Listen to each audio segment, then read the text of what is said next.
भारतीय संविधानाचे शिल्पकार भारतरत्न डॉक्टर बाबासाहेब आंबेडकर यांच्या 135व्या जयंतीनिमित्त हार्दिक शुभेच्छा. शुभेच्छुक लालाजी चव्हाण, सदस्य मुख्यमंत्री माजी लाडकी बहीण योजना, माजी पंचायत समिती सदस्य मालेगाव आणि सौ विद्या लालाजी चव्हाण सामाजिक कार्यकर्त्या तसेच लालाजी चव्हाण मित्रमंडळ जवळका रेल्वे. राज्य शासनाच्या समाज कल्याण विभागामार्फत जे पुण्यातील वसतिगृह चालवण्यात येतं तिथेच जहाल नक्षलवादी हिडमा याचं सांस्कृतिक कार्यक्रमात गाणं लावण्यात आल्याने मोठा वाद जो आहे तो सध्या निर्माण झालेला आहे.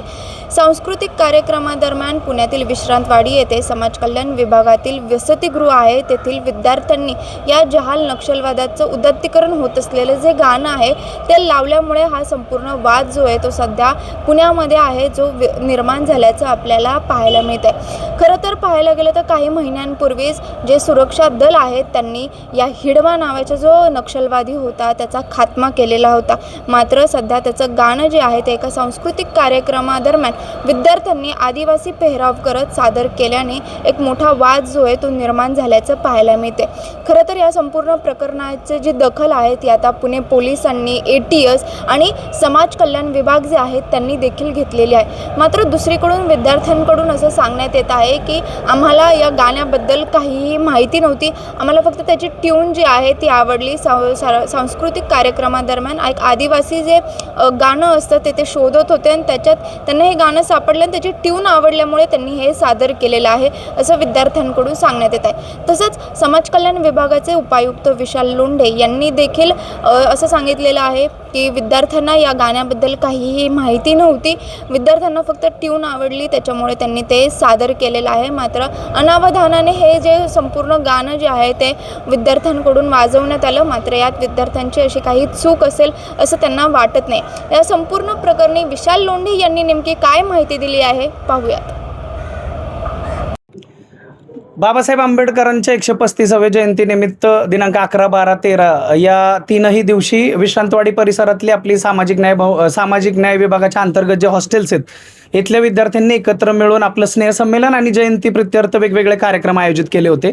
याच्यामध्ये 11 तारखेला जो परफॉर्मन्सचा कार्यक्रम झाला त्याच्यामध्ये काही आक्षेपार्ह गाणं वाजवलं गेलं किंवा त्याच्यावरती नृत्य केलं गेलं अशा पद्धतीच्या बातम्या प्रसारमाध्यमांच्या आणि समाज माध्यमांच्या द्वारे जनमानसांमध्ये पसरवण्यात आल्या होत्या. याबाबत आम्ही विद्यार्थ्यांशी चर्चा केली, समक्ष बोलवून त्यांच्याशी विचारणा केली. याच्यामध्ये ज्या गोष्टी आढळून आल्या की विद्यार्थ्यांना या गाण्याच्या बाबतीत कुठलीही माहिती नव्हती.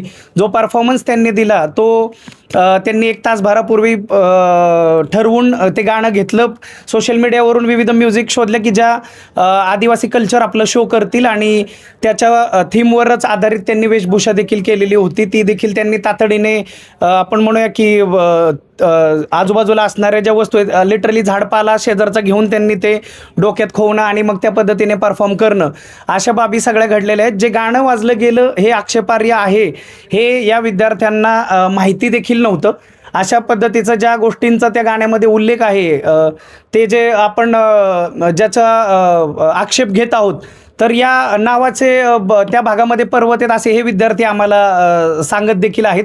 आणि त्यामुळं सिमिलॅरिटीज इन नाऊन अशा पद्धतीने म्युझिक त्यांना ती ट्रेंडिंग वाटली. या सगळ्या धर्तीवरती आमच्या विद्यार्थ्यांनी परफॉर्म केलं. उमेदीच्या वयातले विद्यार्थी आहेत आणि हे विद्यार्थी एवढ्या दूरवरून दूरस्थ भागातून गुणवत्तेच्या जोरावर समाज कल्याण विभागामध्ये जे काही आपले हॉस्टेल्स आहेत तिथे ॲडमिशन मिळतात. या लेकरांनी इथं ॲडमिशन मिळवले म्हणजे निश्चितच त्यांच्यामध्ये ती गुणवत्ता आहे. भारतरत्न डॉक्टर बाबासाहेब आंबेडकरांच्या विचारांनी चालणारे सर्व विद्यार्थी आपल्या हॉस्टेल्समध्ये अंतर्भूत आहेत. तर मी विभागाचा पुणे जिल्ह्याचा सहाय्यक आयुक्त म्हणून सर्वांनाच विनंती करेल की अशा पद्धतीने लेकरं आता उमेदीच्या वयात आहेत आणि त्या पद्धतीने इथं परफॉर्म करतात, ते सगळं शिक्षण घेत आहेत. तर आपण सर्वांनी मिळून या गोष्टीला कुठंतरी वेगळं वळण न देता आपण सर्वांनी त्यांना सपोर्ट करून त्यांचं एज्युकेशन कशा पद्धतीने पूर्ण होईल यासाठी प्रयत्नशील राहावं. धन्यवाद. सेव्ह द ट्रीज बद्दल बोलला, विद्यार्थ्यांनाही माहित होतं, इंटरनेटवर ही माहिती सहज उपलब्ध आहे. मग अशा पद्धतीने विद्यार्थ्यांनी गाणं हे पहा म्हणजे जी वस्तुस्थिती आहे ती जी आपल्याला विद्यार्थ्यांनी ज्या स्टेटमेंट दिलेल्या आहेत त्या आपल्याला आम्ही आपल्या समोर सादर करत आहोत. याच्यामध्ये पोलीस विभागाने देखील इन्व्हेस्टिगेशन केलं असं मला सांगितलं गेलंय. पोलीस विभागाच्या इन्व्हेस्टिगेशनमध्ये सुद्धा त्यांच्या फाइंडिंग्स देखील अशाच पद्धतीच्या आहेत. पण काय प्रशासकीय ऍक्शन वगैरे काय घेणार नाही, प्रशासकीय ऍक्शन आम्ही संबंधित जे गृहप्रमुख गृहपालित त्यांना नोटीस इश्यू करून याच्या बाबतीत जी काही वस्तुस्थिती दर्शक अहवाल आहे तो आम्हाला सादर करण्यासाठीचे आदेश दिलेले आहेत.